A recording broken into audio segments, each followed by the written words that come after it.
This is a spoiler warning, you insignificant worms, so take heed, for I am Baalzaman, Heart of the Dark. The lowly mortal who creates this content has read the series cover to cover, book to book, many, many times. He will be discussing everything he can think of, irrelevant, relevant, regardless. So, take heed of my warning. If you have not read the series all the way through and spoil something for yourself, well, who is to blame, listener? Not I. Not I.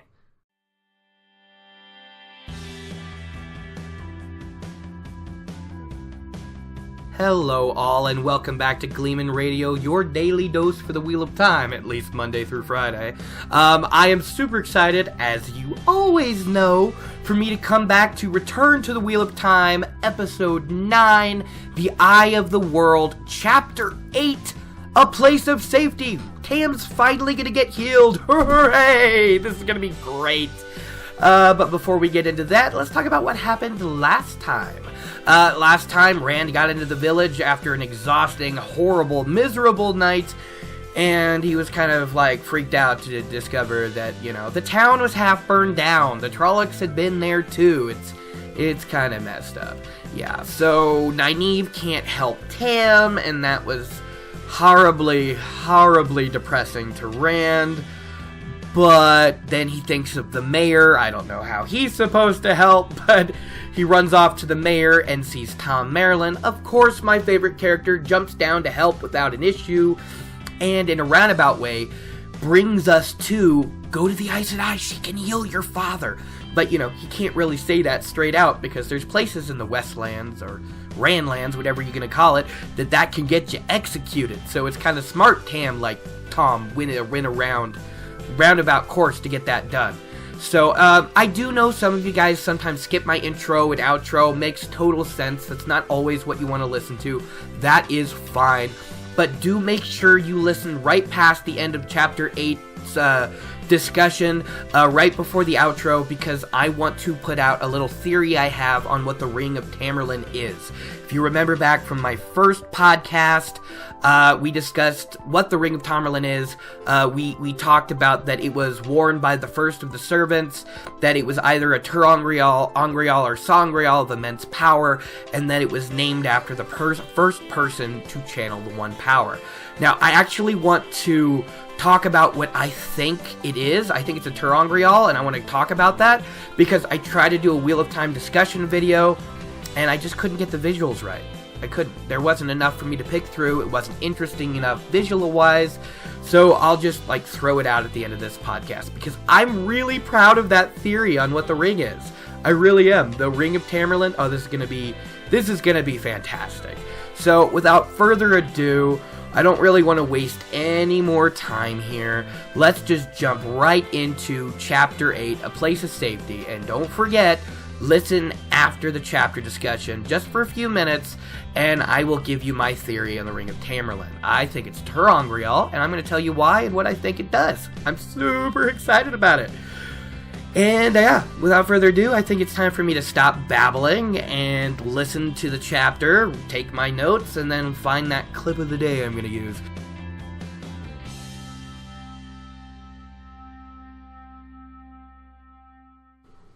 I understand how you feel, Rand, she said. And he had the uncomfortable feeling that she really did. Think no more of it. Her mouth tightened and she shook her head. I have handled this badly, I see. I should have rested first, I suppose. It is you who will be leaving, Rand. You who must leave for the sake of your village. Oh my god, guys. This really should be called Day of Interruptions. I recorded that introduction at 11 a.m. Do you know what it is now here while I'm recording? It's almost 6 p.m. I was trying to do my notes, and then there's errands I have to run, and then I have to go make dinner, and then I have to go take people to appointments, and just... Oh, today has not been a very productive day. I just had to start and stop, and it just took forever to get through the chapter and to get all my notes down, you know? You have like a 45-minute chapter, according to Audible, and then you take in the fact that I have to pause it like every minute or so to write some stuff down, and then you take it to the fact that I have to keep stopping to do other stuff. Oh my god, Oh, today has been very busy. I'm glad I'm finally able to sit down and get this done. I'm enjoying it, but it's just something I want to get done. So, a place of safety, I mean, if this was a TV show episode, it would be a bottle episode. It all takes place inside the Wine Spring Inn, inside Tam's room, where he's, not well. Rand pushes through the door to see his father. No matter what anyone else said, it's his father. This might be my biggest pet peeve of the book so far. I mean, this is not something that ever bothered me before, but I just keep saying it. No matter what anyone else said, he's my father. I don't get it. I don't get it. This is the man who raised you and loved you and complimented you and praised you and taught you everything you know, and just what's the difference between blood and the person who chose to love you? The fact that the person who chose to love you is probably even a better parent? It's getting annoying. I'm not even gonna lie. So yeah, he pushes his way in. Moraine and Lan are behind him, and Tom and Bran are still there in the room. And Tom sees Moraine, and he's immediately uneasy. As we know, he is not very friendly with Aes Sedai. So, Moraine ignores everybody but Tam, and Tom leaves for a smoke. He's like, I gotta go have a smoke. Cause it was funny, cause he kind of pulled out his pipe like he wanted to smoke it there, and then he glances at Moraine, and he's like, I can't really. So yeah, he bails. He leaves to go have a smoke in the common room. And as Lan watches him leave, he's like, I don't trust or like that man. Where was he last night? And Bran's like, he must have been around. He didn't singe his cloak in front of the fireplace. And personally, I actually bet Tom was helping out a lot. I bet there's more than one Trolloc out there in the burn pile that have holes in their eyes. Just Tom sending one of his knives through the eye and into the brain and killing it. I guarantee Tom dropped at least one or two Trollocs that night, man. Or maybe I'm thinking later in the series because, it gets to the point where Trollocs and Myrddraal aren't nearly as scary as they're portrayed in this book. So, I don't know. Moraine dismisses Bran, and which Bran isn't, super happy about. He's like, oh, this is kind of my end, but yeah, whatever. Tell me to leave and tell me to give me orders, whatever. He's an innkeeper. It's not like he's in the hospitality business. But Rand wishes to stay. And he's my father! He's so weird and loud about it that even Bran kind of gives him a funny look. Which I love. And Moraine doesn't give a shit. She's like, yeah, whatever, stay. She's negligently throwing her cloak and staff onto a chair. She's like, whatever. You and Lan just go over there in that corner of the room, and if you're gonna talk, you can talk. Just make it quiet. Moraine's all business right now, and I love it. Did I fail to mention I have this little crush on Moraine? Too bad she's a fantasy character, and even if she wasn't a made-up character, she would probably never look at me. But whatever. I can dream. Moraine kneels beside the bed and puts her hands lightly on Tam's chest. I believe she is delving at this point, which is interesting. And this kind of makes me wonder, can Rand already feel the one power? I'm just saying, he's watching her before she sits down to put her hand on his chest. And he's a little nervous. She was looking at Tam from feet to head, but Rand got the prickly feeling she was looking beyond him. Prickly feeling. That sounds familiar to later. Anyways, so yeah, she's delving Tam, at least I think she is. Her eyes closed, and she's not moving for a while, and Rand's all kind of confused. He's like, well, in the stories, Aes Sedai wonders are always accompanied with flashes of light or thunderclaps, I don't know, to indicate great power. The power. And then this is interesting. This is, again, from Rand's point of view, the one power drawn from the true source that turns the Wheel of Time. How does Rand know that? Is that common knowledge that the one power is part of the true source that turns the Wheel of Time?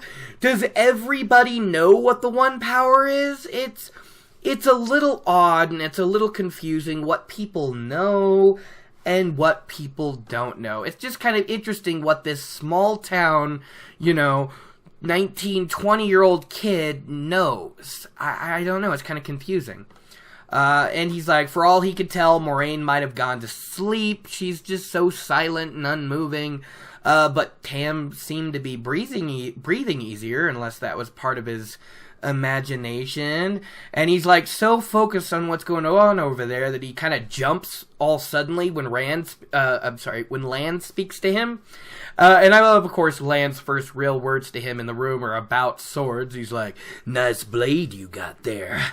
Is there a heron on the blade as well? And Rand's just like, yeah, there is. I don't know. What about it? And he's like, I wouldn't have expected to see a heron-marked blade out here.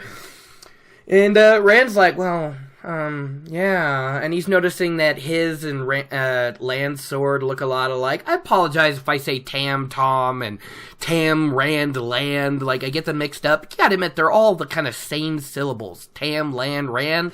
It's a little hard sometimes. It's a little bit iffy. Yeah, so I wouldn't have thought to find a heron-marked sword out here. And he's kind of only like half listening. Yeah, it's just a sword. My dad had it. I don't know how. And he's noticing Tam's rasping is gone, so something must be happening. This is where we, strange thing for a sheep herder to buy. Rand's like, dude, stop prying. Like, this is getting a little much. It's just a sword. Let it go. He's just, all he cares about is his father. To him, Lan is just like, what do you want? God damn it. I'm trying to do something, man. I'm trying to pay attention. And he's like, well, my dad said he had no use for it until last night. And Lan's like, he called it useless, did he? He must not have always thought so. There are places where the heron is a sign of the master swordsman. That blade must have traveled a strange road to end up with the shepherd and the two rivers. And I'm like, dude, you have no idea.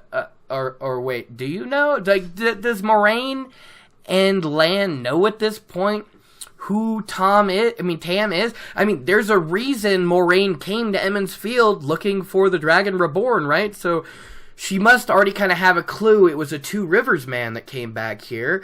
And Lan must already feel like completely assured, like, oh, this kid has a Two Rivers, this kid has a Two Rivers sword? That makes sense.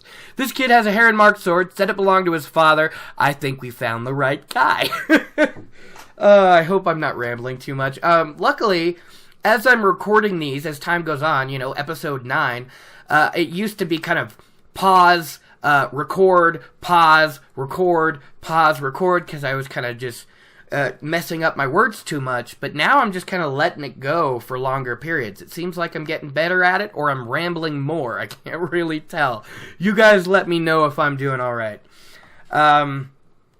Moraine still hasn't moved. Was the Aes Sedai doing anything? Well, yeah, you've already noticed that your dad's doing better. Like, calm down. He's like, he's already commented that his dad's breathing is better. His rasping is gone. I don't know, but like as he's having this thought, Rand shivers and rubs his arms. I swear he can already sense Saidar. That has to be it. Prickly feeling, shivering, and rubbing his arms. He can already feel Saidar being used. And that's cool. I love it. This is when an unpleasant question comes to Rand, and is when he's finally kind of more into talking to Lan. He's like, the mayor said that the village would be almost non-existent without the two of you. If you had heard that there was a man in black, that when he looked at you, you felt fear, and his wind didn't move in the his wind didn't move in the cloak. His cloak didn't move in the wind, and his horse made no sound. If you had been told about this, would it have made any difference at all? Could you have stopped it? And Moraine finally speaks. She's like, not without a half dozen of my sisters. If I'd known there would have been Trollocs and Murdral in the two rivers, I'd have brought half a dozen of them. A dozen even, if I had to drag them by the scruffs of their necks. Is this true? I mean, Moraine is on a secret mission to find the Dragon Reborn, only known by the Tamyrlin Sea.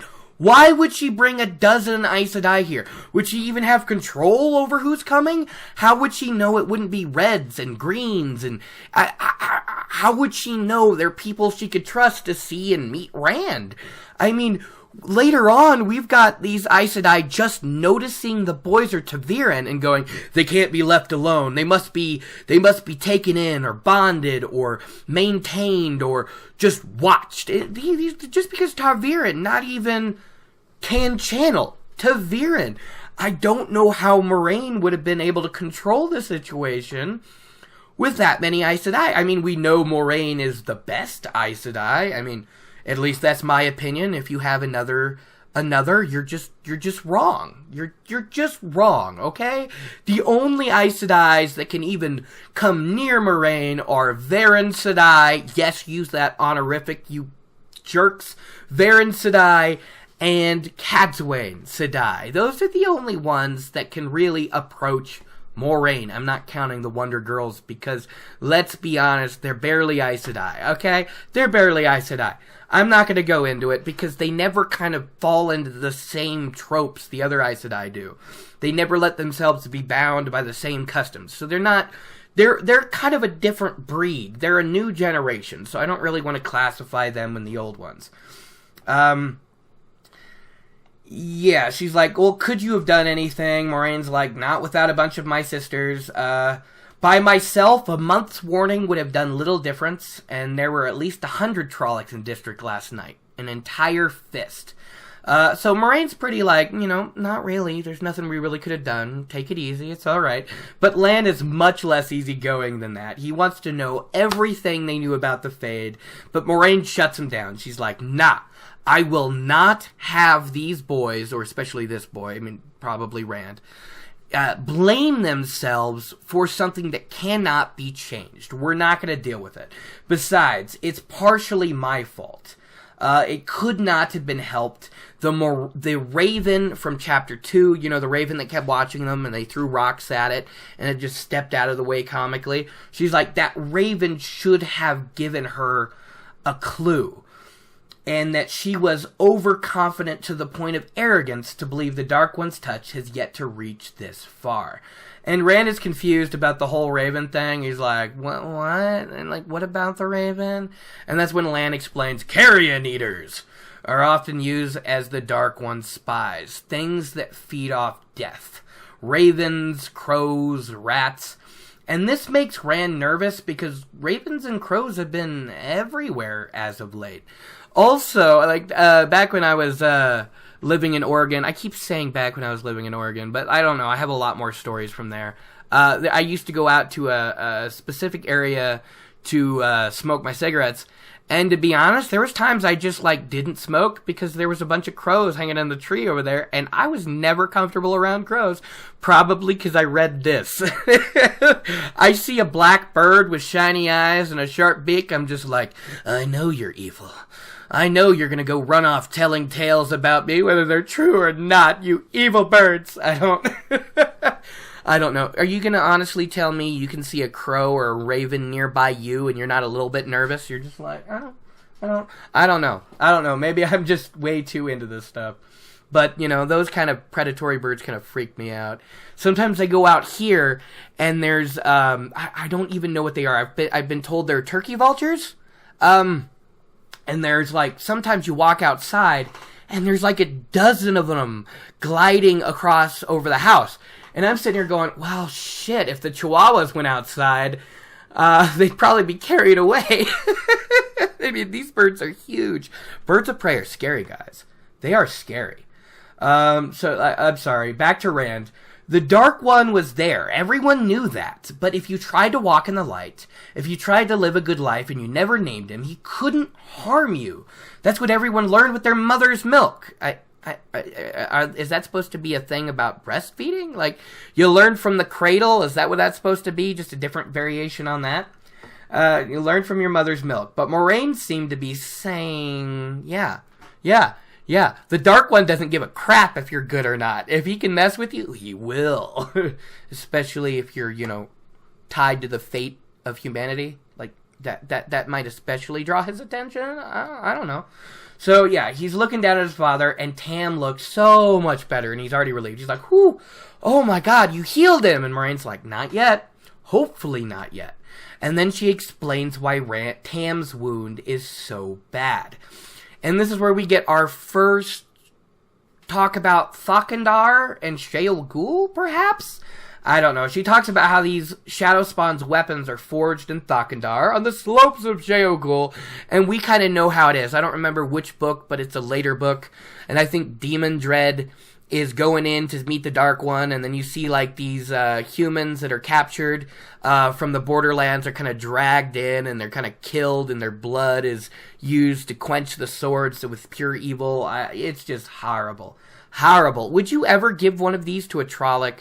I don't know. I don't think the Trollocs are careful enough for Thakandar blades, man. Like, maybe Trolloc captains, but a Trolloc captain's probably not that much smarter than, the dumbest Trolloc. I don't know. I would stick to only giving Myrddraal Thakandar blades, I don't know why you're giving one to a Trolloc, because I don't think we ever hear of a Trolloc blade doing this again. I think from then on, it's always, well, shit, got cut by a Myrddraal, and even that's inconsistent, If the Myrddraal that attacked Tamyrlin was chasing down Rand and Mat later in this very book had a Thakandar blade, Tom wouldn't have gotten away with just a limp. It's just so inconsistent, guys. It's so inconsistent. Yes, so, again, I'm rambling.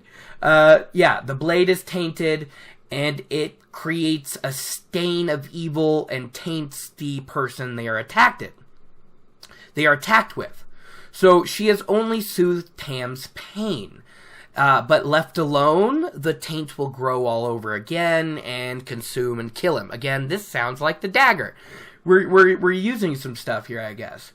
And I love how at this point, like, Rand is already being mouthy with Aes Sedai and shit. You know what I mean? He's like, but you won't, right? Half plea, half command, and even in the back of his head, he's like, whoa, should I really be talking about this way to an Aes Sedai? And then the other half of his head is like, he's my father! So, it needs to go. It needs to go. The only thing that would make this scene better is if Loyal was sitting there in the corner with, like, his giant whisper going, no, don't anger Aes Sedai. Angering Aes Sedai is like, I don't know. That's the only thing that would make that scene more enjoyable to me. Moraine is exhausted. She's had no chance of rest for the night before. So, yeah, she says this is going to be difficult. And she pulls out her Ter'Angreal. And Rand looks at it and she's like, this is my Ter'Angreal. And Rand sees it and steps back. And I'm like, Rand knows what an Ter'Angreal is too? For reals? What does this dude not know? Like, does he already know everything? It's weird. It's weird. I mean, he makes a point to say that they were talked about in the stories. But still. So, yeah, we get a description of her Ter'Angreal, which means every picture I've ever seen of it ever is wrong. It's age darkened to a deep brown, and every picture I've seen of Moraine's Ter'Angreal has been white ivory, not age darkened ivory. So, yeah. Moraine says that they've lost the making of Ter'Angreal, and that Moraine wasn't given permission to take it from the tower, but the Amyrlin seat did, luckily enough. So that means Tam will be saved, because without the Ter'Angreal, she wouldn't have the strength to do it. Moraine is a talented healer, but this is kind of a lot. You know what I mean? Again, I don't know why she's small-talking with him about, that the Amyrlin seat let her take the Ter'Angreal, unless it's a Ta'veren thing, or else she's just talking to keep his nerves in check. I mean, she's got to know he's on the verge of a panic attack, so I don't know. I don't know. Anyways, she bends back over Tam, one hand on his forehead, one on the ivory figure, and a look of concentration covers her face, and she barely seemed to breathe. So, yeah, Moraine is currently healing Tam. I do like that Rand really doesn't see anything besides the goosebumps on his arms, right? Like, totally sensing Saidin at this part. I'm gonna double down on it. I think he can already sense Saidar. I think I said Saidin a moment ago. I think he can already tell Saidar is being channeled, and I think that's fascinating. I also want to bring to the point, again, I like how Rand can't see anything being done, and that leads him to being a little concerned. And I hope they kind of do this in the show. Like, that they make Moraine's use of the One Power very mystical in the beginning. Like, everybody's watching her just throw out her arm and suddenly there's this thing of fire, or the Mask of Mirrors and she's suddenly tall, but once you have characters in reach that understand what happens, like, seeing her do all this in a mystical sense now, fantastic. I love it. But once Moraine, Egwene and Nynaeve and Elaine can channel pretty well, we should be able to see some of this stuff. I think that would be a very interesting thing to do in the show. And, at least that's what I'm hoping for. That it's kind of a varying perspective. Like, remember in Tanchico, when Nynaeve and Mogideon are fighting out, and they actually make a point of, if anybody walked into this room, they just see two women glaring at each other like death, with sweat pouring down their faces. I think this was kind of talked about in another Wheel of Time podcast. I cannot remember which one. I've listened to several, and they said it would be kind of cool, and I agreed, if it's like, you see the camera in like a rotation, and, like, in one rotation, you just see these two glaring at each other with the music, right? And then in the next rotation, you can see the weaves they're throwing at each other, and then it goes back around again, and it's nothing. I mean, that kind of stuff is what I kind of hope for when thinking about how the One Power might be shown in the show. I want it to be depending on who's there. If there's only one Aes Sedai, yeah, make it look miraculous and crazy. If there's other people that can see what's being happen, make it look a little less fantastic. Because they're like, oh, so they're doing that and this and that, and that's how they're doing that. Cool, yeah, no big deal. I've gotten way off topic yet again. Way off traffic? I guess I'm not done stumbling my words, am I? Holy crap. So, this is where Lan starts talking again. Yeah, because finally I'm back on topic. Meanwhile, Lan drops the news that the Black Rider was in fact a Myrddraal. And Rand's like, nuh-uh, Myrddraal are like 20 feet tall and breathe fire. And he kind of falls silent because Lan's grinning at him. And he's like, sometimes, sheepherder, stories are just stories. Half-man, lurk, fade, shadow man. That's what they're called all over. Many different names. They're Trolloc spawn, throwbacks to the human strain. And since the Forsaken were bound, they've been the brains that tell the Trolloc when to strike. Yeah, that's kind of... that's funny. They're 20 feet tall and breathe fire. Oh no. Yeah, that kind of... the different names of the Trolloc, Half-Man, Lurk, Fade, Shadow Man, it's part of Robert Jordan's whole things change over distance, Like how when the Two Rivers folk are in Baerlon or beyond, they're going to hear a story and they're like, they're going to hear a song. And they're going to be like, oh yeah, I love this song. And they're going to try to sing along and they're going to be like, oh wait, there's different words, what's going on? Because things change over distance. Part of the reason there's so many names for Myrddraal. Rand is embarrassed and admits to Lan that they scared the living crap out of him. But Lan, as awesome as he is, tells him there's no need for shame at all. That Myrddraal scare him too. And that he's seen men who are soldiers their entire lives freeze up and unable to even blink when a Myrddraal is in their presence. In the north, there's a saying, sheepherder. The look of the eyeless is fear. Isn't Lan like the coolest dude ever? I mean, come on. Lan is the greatest. And this is when he's like, I can think of a few things more dangerous than a Murdral. Is that...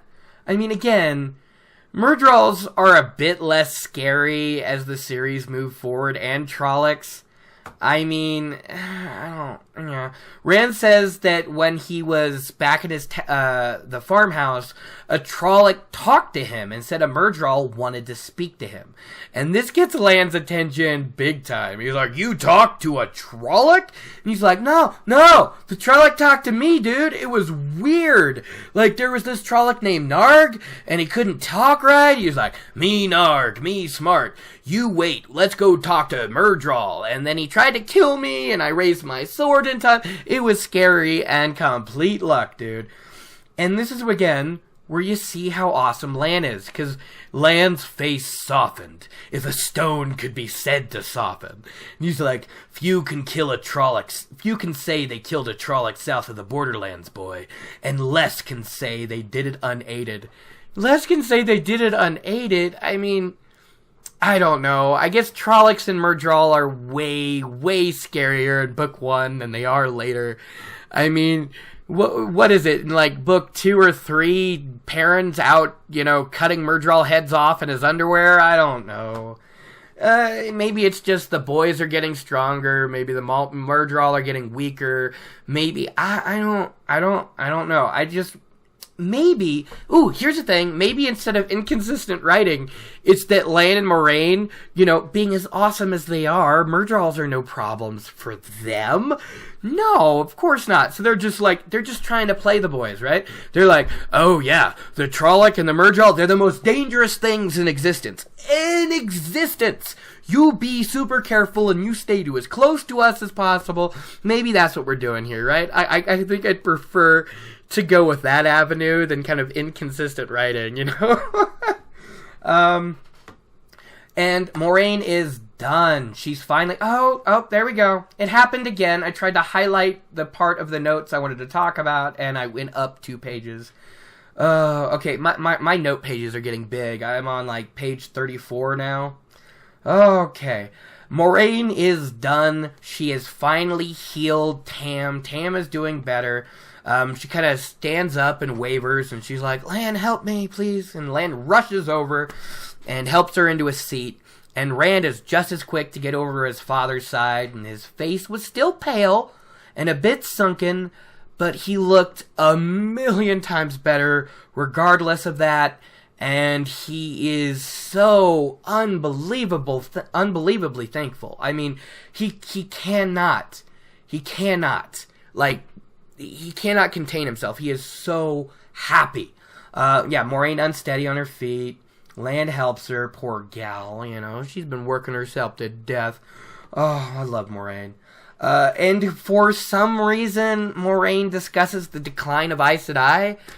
She's like, back in the Age of Legends, it is said that the healers could fan a flame to life even if the barest embers remained. But now, little of us can do a third of that much. A third of that. She's just saying that so much has been lost. Talents have been lost. Powers have been lost. That the very Aes Sedai are declining.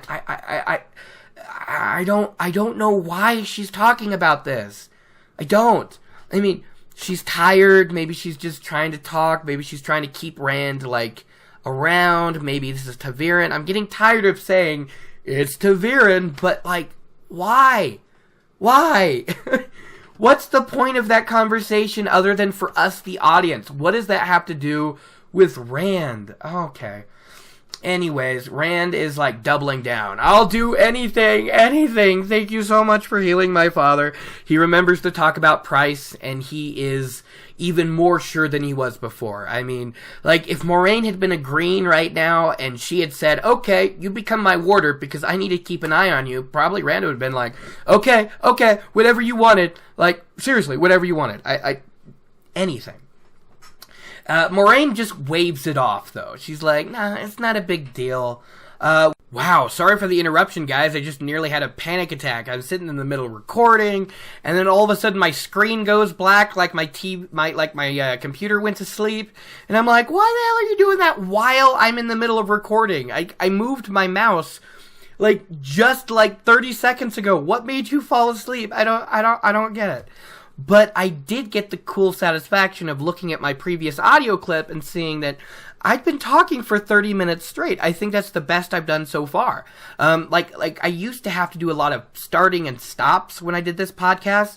It's, record for a little bit, stop, and remember what I'm going to say, and then record for a little bit and stop. And now I'm getting these big chunks out, which either means, one, I'm getting more confident talking into the microphone, or two, I'm just rambling so much I don't notice how bad I'm doing. I don't know. You guys let me know. Am I doing okay?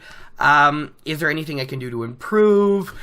Should I get right back to the chapter instead of rambling on about nothing? I'm guessing all of you are yelling yes. Okay, I'm going to do that now. So, yeah. So, Moraine waves it off saying they should chat, and they should do so right around the time they're going to be leaving, because they'll obviously all be leaving at the same time. And Rand's just like, wait, what? What? No, nobody leaves the Two Rivers. No one ever goes.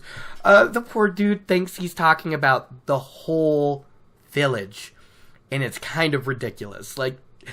It's a really dumb thought, Rand, and the only defense I can give the poor kid here is that he's been tired, he's hungry, and he's probably just, he's just come out of the worst night he's ever had in his life. Okay? But it's ridiculous. It really is. And he's like, I don't know who started this talk about leaving. One of the Coplans, I bet.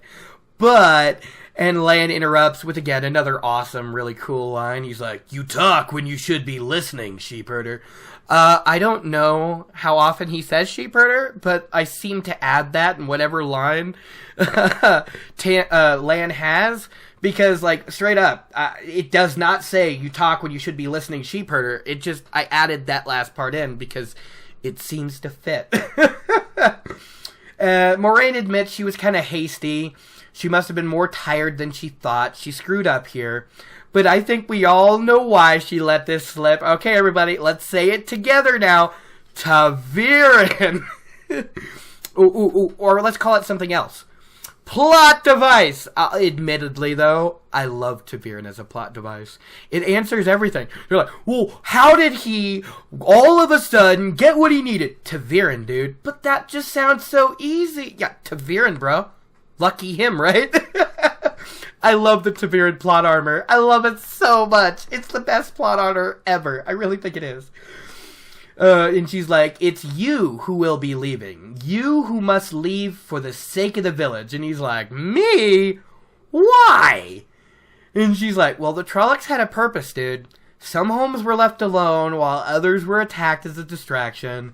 But only 2 farms were attacked outside this village. Can you guess what one of them was? And he's like, it's my farm. She's like, yeah. And the other farm was the Abara farm. But seeing as it was festival, all of Perrin's folk were in town, luckily. I mean, isn't that great? They narrowly missed being killed by Trollocs. I hope that they're in town safely surrounded by everyone else the next time Trollocs come to town. Or more importantly, White Cloaks led by Pana and Fane. Yeah, can we hope that now? Can someone make a retcon? Perrin's family dying is so sad, but at the same time, it's hard to feel really sad about it, because this is the only time they're ever mentioned. Ever. You feel bad for Perrin for losing his family, but this is one of the only times we learned Perrin has a family. Without this, why couldn't Master Luhan and Mr. Salvir just be his parents? I really don't get it. Why add this extra bit? I don't know. To be honest, when I first read Shadow Rising, I actually was wondering, wait, Perrin's family, isn't Mr. Luhan? No? Okay. lucky. Many were saved because the Fade was ignorant of Two Rivers customs. How about that?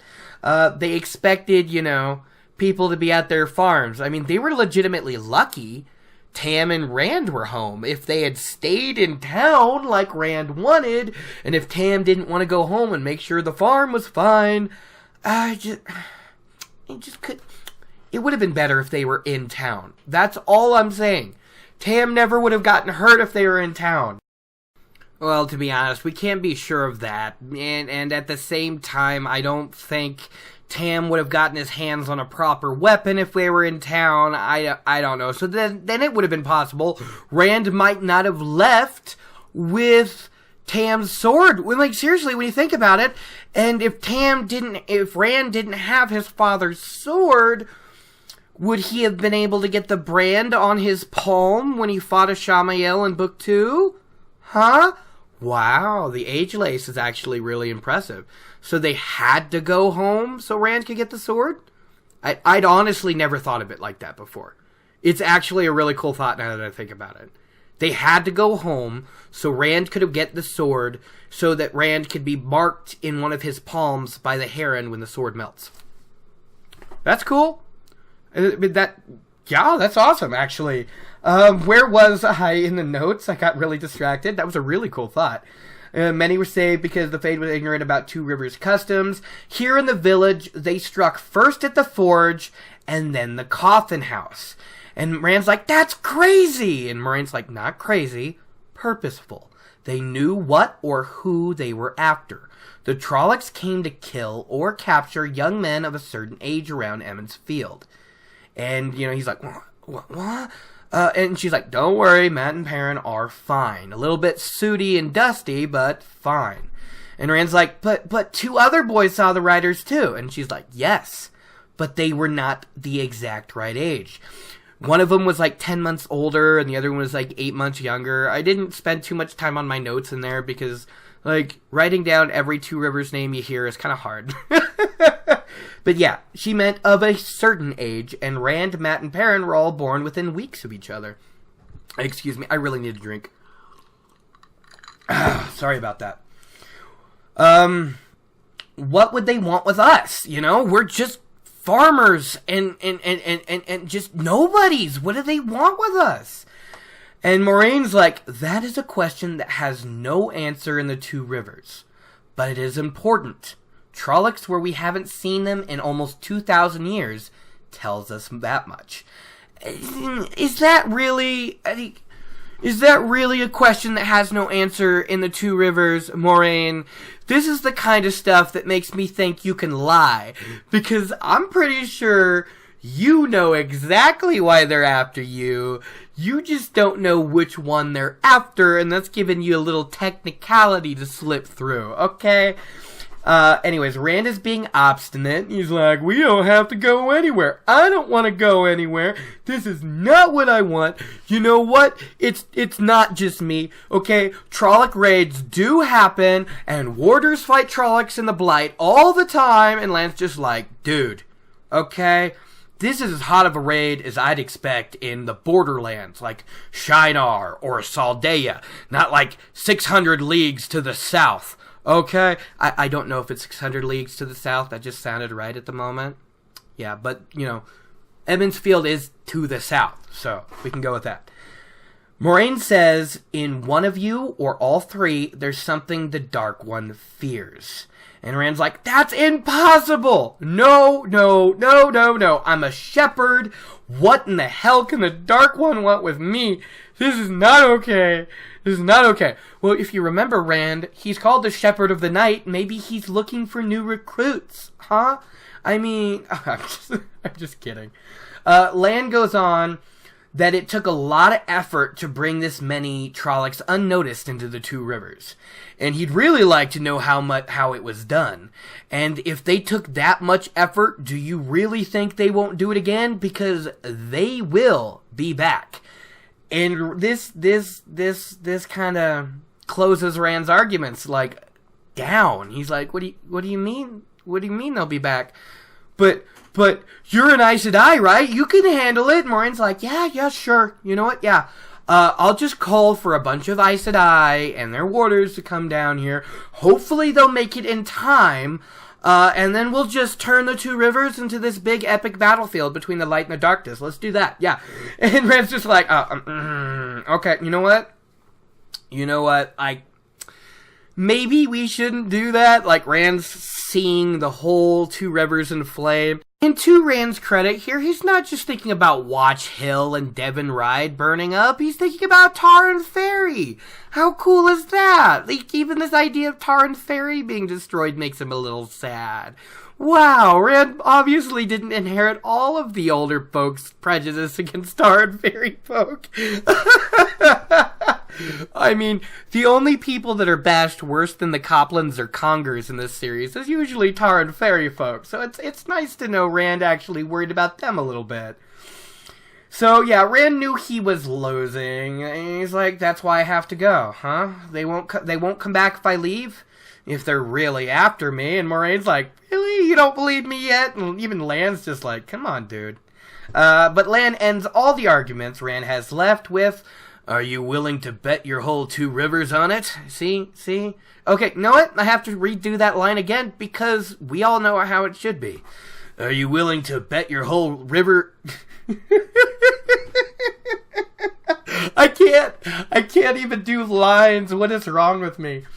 Are you willing to bet your whole two rivers on it? Sheep herder? Oh, I am horrible. I am so thankful to the, two people that might actually be listening to this. Even amongst all this, Rand has a thought that at least Tam would be better, and that Tam could tell him all the shit on the Quarry Road was nonsense. Let it go, Rand. It doesn't matter if he's blood or not. He's your father and he loves you. I do not understand why this is such a big deal. I don't get it.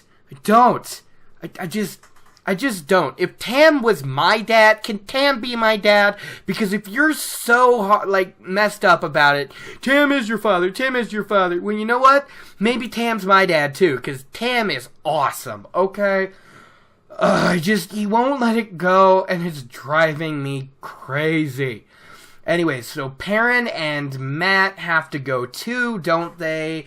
I guess we could hide in Barrelon, I suppose. I mean, who could find us among that many people? Or Caemlyn. I've always wanted to go to Caemlyn. I've heard that there's even more people there. It's just... Oh, God. They're so ignorant of the outside world right now. It's actually funny. Yeah. But Lan just shuts that down. He's like, yeah, not Caemlyn. Walls are no bar for a half-man. And it's just like, uh-oh. And Moraine says, there's only one place of safety. Tar Valon. In Tar Valon, you'll be safe. And in Tar Valon, if anywhere, you can learn why they are after you. And again, why? I just don't believe Moraine would actually bring the Dragon Reborn to Tar Valon before she's had time to explain things. Okay, I just don't believe it. I just don't. And she knows one of these three is the dragon, right? That's my understanding. Let me know if I'm wrong. But I am certain that she's already trying to figure out which among Matt, Rand, or Perrin is the reborn dragon. Who is Luce Theron Telamon brought back?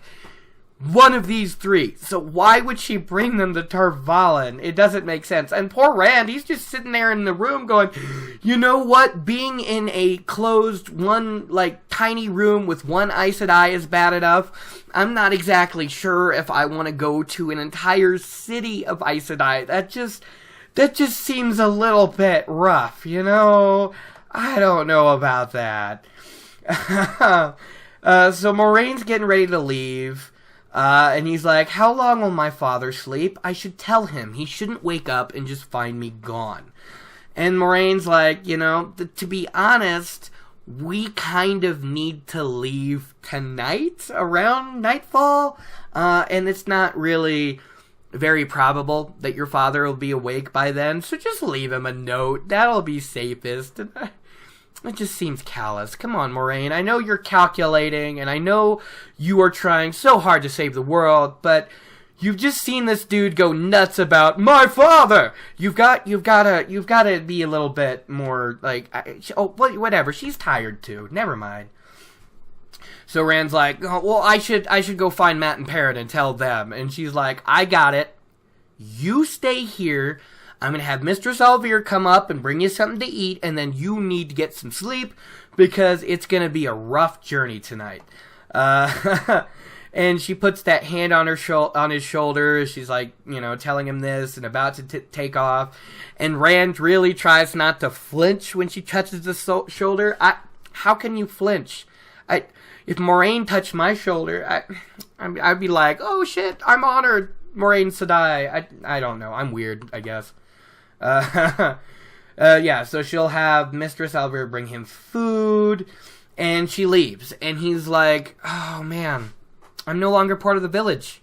I'm the Shepherd of the Night wants me, and I'm not going to risk the two rivers. I have to trust the Aes Sedai, even if she might be wrong. He's still kind of in that, well, maybe not, but like, just in case, I'm going to have to go with her.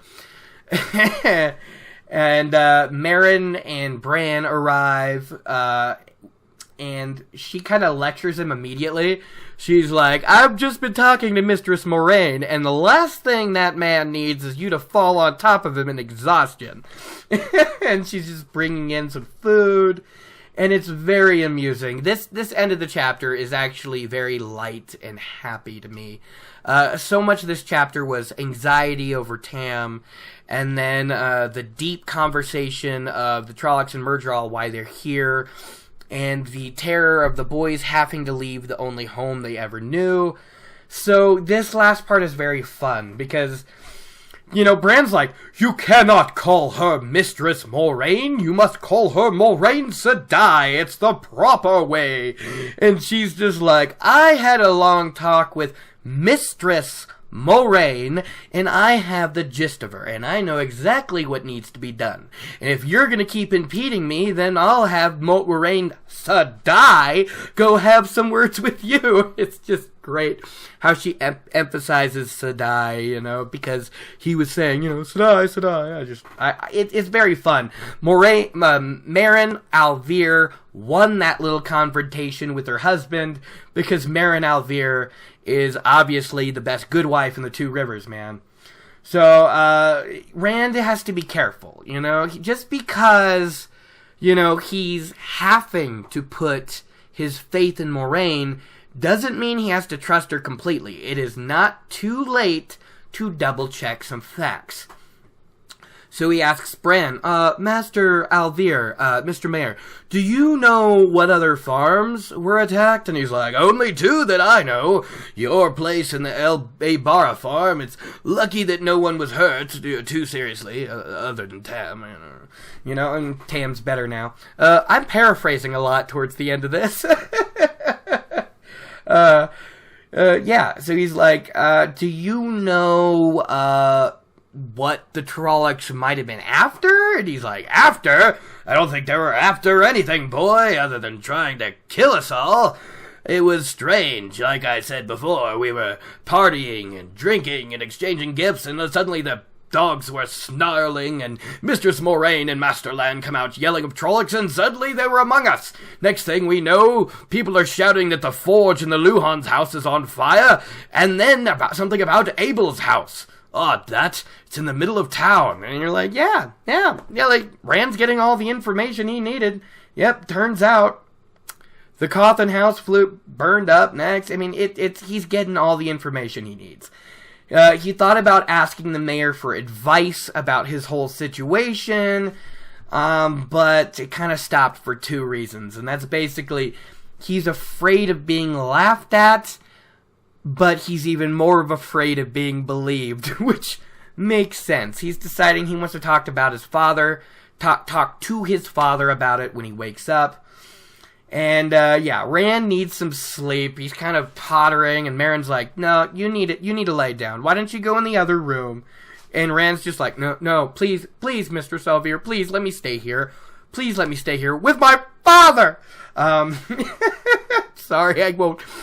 The only way for me not to get angry about it is to make it a big joke. It's not something that ever bothered me before, but this read-through especially, I notice it every time, and it's bugging me.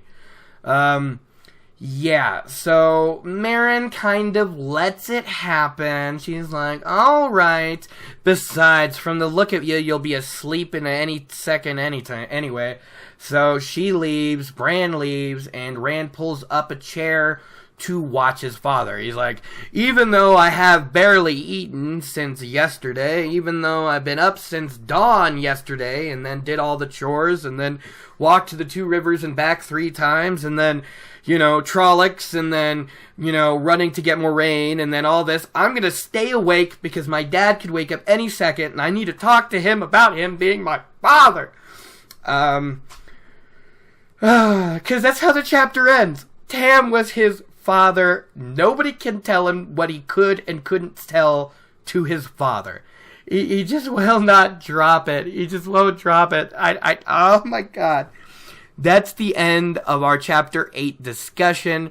Remember to stay tuned for my thought on what Ter'Angreal, the Ring of Tamyrlin, might be. It's a bit of a goofy theory, but I'm excited about it. Alright, so real quick, my theory on the Ring of Tamyrlin. Now, as you know, or might not remember, the Ring of Tamyrlin is a ring worn on the hand of the first among the servants, last worn by Lews Therin Telamon. It is rumored to have been created by and named after the first person to ever touch the true source, at least in this turning of the wheel, and is rumored to be either an extremely powerful Angreal, Sa'angreal, or Ter'Angreal.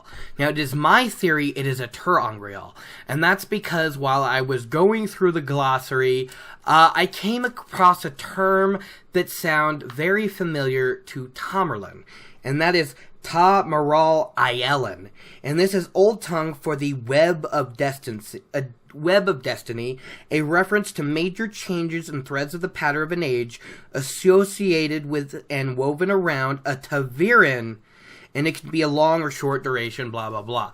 So, is it just me, or does Tamyrlin sound like a shortened word version of Tamyrlin? If it is a Ter'Angreal, and let's just say, just because these words sound alike, wouldn't it be interesting if the power of this Ter'Angreal was to make the said wearer Ta'Virin? Or at least to have that effect? Honestly, it's a fun theory, right? If Lews Therin was wearing it, maybe it would have no effect on him, or maybe it would amplify the effect of him being Ta'Virin. Or maybe a person in the Hall of the Servants, the first among the servants, would wear the ring and they're not Ta'Virin at all, but suddenly they have the power to be. Which is ridiculous to think about. Again, it's not a very long theory, and it's just based on the fact that Tamyrlin sounds like Tamyrlin. It's just this little theory I cooked up, and I loved it. I could not help it. That's the end of the podcast. And holy crap, we're pushing about an hour. We're almost to an hour. I cannot believe we spent this much time on what's essentially a bottle episode. They were all just in one room, talking and healing Tam. That was it. Yet I discussed it for an hour. I'm having fun. This is great. I hope you enjoyed listening to it.